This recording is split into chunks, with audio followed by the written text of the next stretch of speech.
Karen's Birthday is the sixth graphic novel, but it's actually book 7 in the book series. They skipped over book 6, Karen's Little Sister. It's not a huge loss, but it is weird they would skip over the book where she gets a pet rat. Argo Font Book Review, Argo Font Book Review. 2 weeks ago, Karen's parents had a mix-up over whose turn it was to pick her up from school. Ever since then, she's been upset that her parents are divorced. Her two families always do things separately. She wishes they could do something together for a change. Karen's birthday is coming up. Dad invites her to the circus, and Mom offers to do a fancy dress-up dinner. Karen starts crying because she doesn't want two separate parties. She wants one party. Karen suggests having both birthday parties together. Mom gets mad because she thinks Karen's insulting her for being poor. Dad gets mad because he thinks Karen is being greedy. Karen's friend Nannie decides she's in love with a boy named Scott. Nannie hasn't met him yet, but she wants to marry him. Talking about marriage inspires Karen. She decides to trick her parents into getting married again. Bad idea, Karen. Bad idea. Karen purposely gets into trouble so her parents will talk to each other. She makes a greedy present list with 212 items. Mom and Dad get into a fight over it. Karen is hurt at school. She tricks both parents into coming to get her. Again, they get into a big fight. Karen brings out Mom and Dad's old wedding album from the attic. Mom is very mad and confused, since Karen refuses to explain what's going on. Why doesn't Karen ever explain? It'd be easier for her to say what she wants, instead of constantly getting into trouble and hoping her parents will figure it out on their own. Karen sends out invitations for the double party, even though both parents already said no. Mom and Dad get into their biggest fight yet. It's about 7 pages long, and it ends with Mom crying on the kitchen counter. It's a really sad scene. Karen calls big sister Christy for help. Christy explains what Karen did wrong. Karen interrupts and screams that Christy doesn't understand.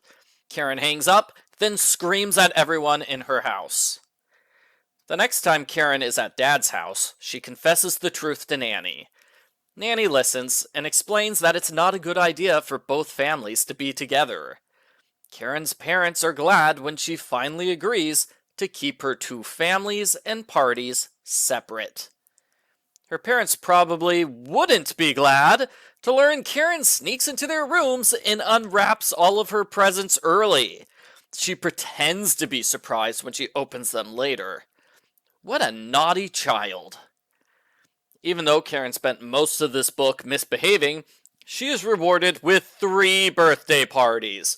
She has a big party at school with cupcakes, followed by the fancy party at Mom's house, followed by the circus party at Dad's house.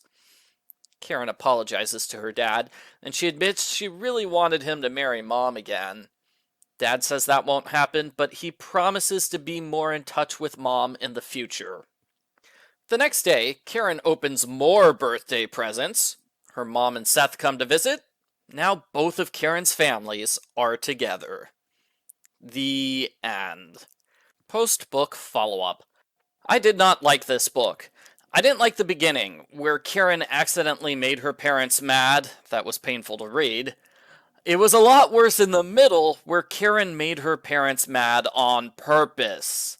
The book has an awful lot of Karen crying while the adults yell. It's unpleasant to read.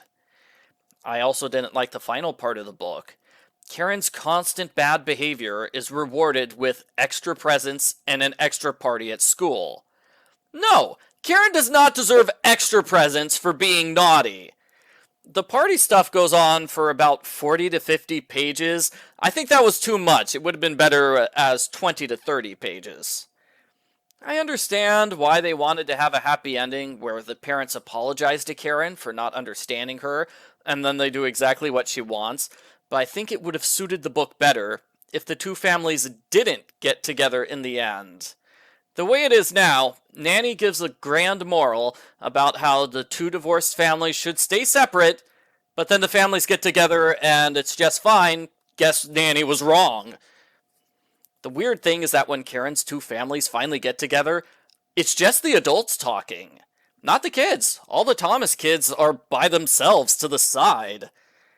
Seth and Elizabeth really seem to hit it off. They look so happy together. I would think they're the married couple. Another thing I thought was weird is that Karen invites at least 6 friends to the circus. Everyone thought Karen was being super greedy for wanting to invite her mom and Seth. So she's greedy for inviting 2 people, but she's not greedy when she invites 6 extra people? I don't get it. The artwork in the book is fine. When the adults yell, their words are sometimes replaced by angry emojis. That works. Large, jagged borders are used whenever Karen feels terrible. That was a nice effect.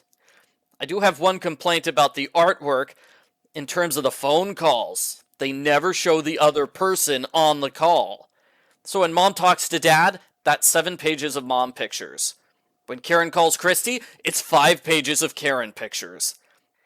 They definitely should have shown both the characters on the phone calls, not just one character. Overall, I disliked this graphic novel, and so did my daughter. She wanted me to skip the scenes where Karen cries, and the scenes where Karen misbehaves and the adults get mad.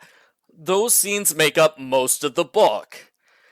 Maybe they should have combined this book with the book they skipped over, because I found the entire story to be unpleasant.